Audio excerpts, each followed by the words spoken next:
Kyle Bevan, convicted child killer, will be brutally murdered in his prison cell, where he will be tortured, have his throat slashed, and his head caved in for over 8 hours. They believe the murder happened at night, and they would not find the body until the morning when they served breakfast. In the same prison, on the same tier, where just weeks prior, Ian Watkins had his throat slashed.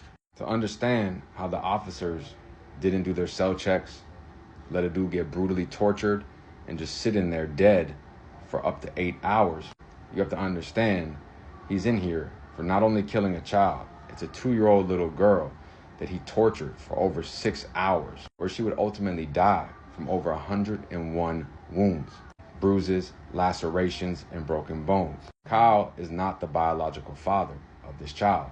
The real father has been calling DCF, CPS, begging for help. And as always, they put the child in the home where it's in most danger. The man documented injuries, bruises, lacerations, begging for help. As the mother, who's also in prison, as an accessory to this murder, met this man just weeks prior, moved him in the house, and even let him babysit. As we always know, they don't give a fuck until they have to give a fuck. And unfortunately, it cost his baby girl her life.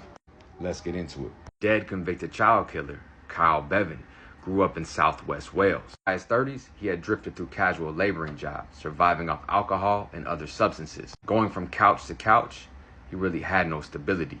He was described in police notes as volatile, impulsive, and capable of sudden rages. But what does the mother do? In early 2020, Sinead James, the mother of the 2-year-old, will move him into her house. Neighbors soon heard shouting and heavy bangs. Health visiting records later showed that the 2-year-old, Lola James, appeared with bruises, scratches, just in the spring of 2020 alone. Child Protective Services would later admit their opportunities to assess the risk were missed. Like I said, they don't give a fuck until they have to give a fuck. They're not there to protect your children. They're there to just destroy everything and get their paycheck and their bonuses. She would also tell friends she was scared of what he'll do if I say anything. Why didn't any of her friends report that? It just shows you it's fucking crazy how they don't care about these children. I mean, if somebody told me what was going on in that house, would you hesitate? I wouldn't. Meanwhile, Bevan's drug use escalated. He paced the hallways at night, saying they're watching, they're listening.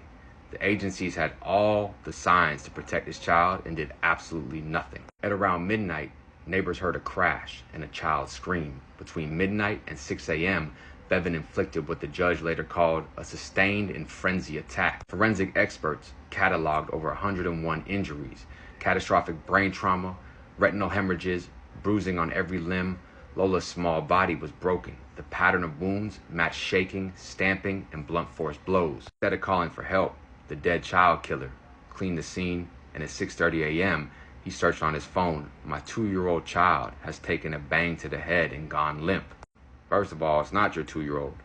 And it's just unreal that people would hear all this noise and nobody does anything.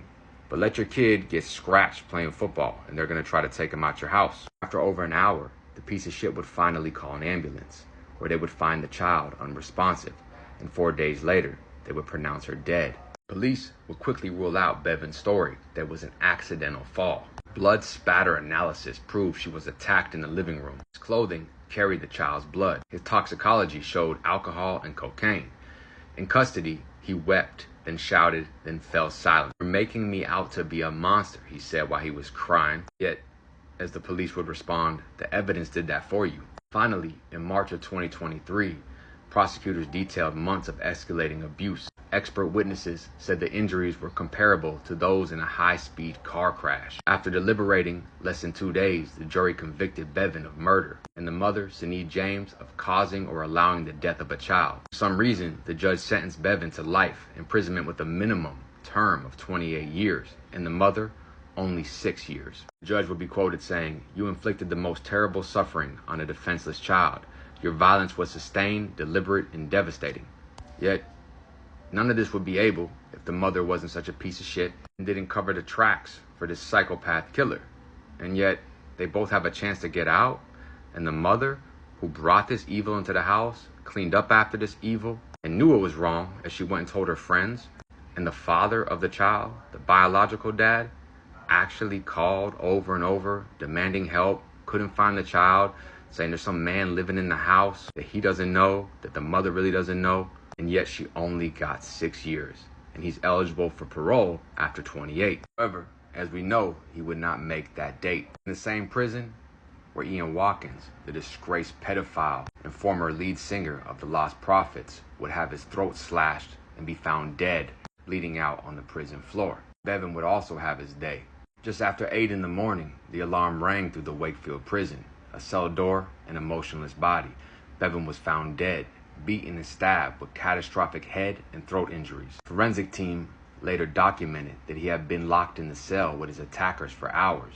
Sounds like something very, very similar to what he did to that child. By the time the staff reached him, there was nothing to revive. 3 inmates, Mark Fellows, Lee Newell, and David Taylor, were arrested on suspicion of murder. All 3 inmates were able to get access to his protective custody cell and stay in there for hours, beating and torturing the convicted child killer. Prison officials will go on to say after the Watkins murder, Wakefield should have doubled surveillance, reinforced segregation, and audited cell assignments. Instead, within a month, another notorious child killer and predator was dead. As always, staff shortages, ignored intelligence warnings, and policy fatigue combined into one fatal equation. But for me, it's like, why are they even talking about the prison? It should be DCF, CPS, all those people that missed the signs, that ignored the signs, fabricated the signs. They should be in that same prison with the same charges. Yet, the surveillance, it doesn't matter.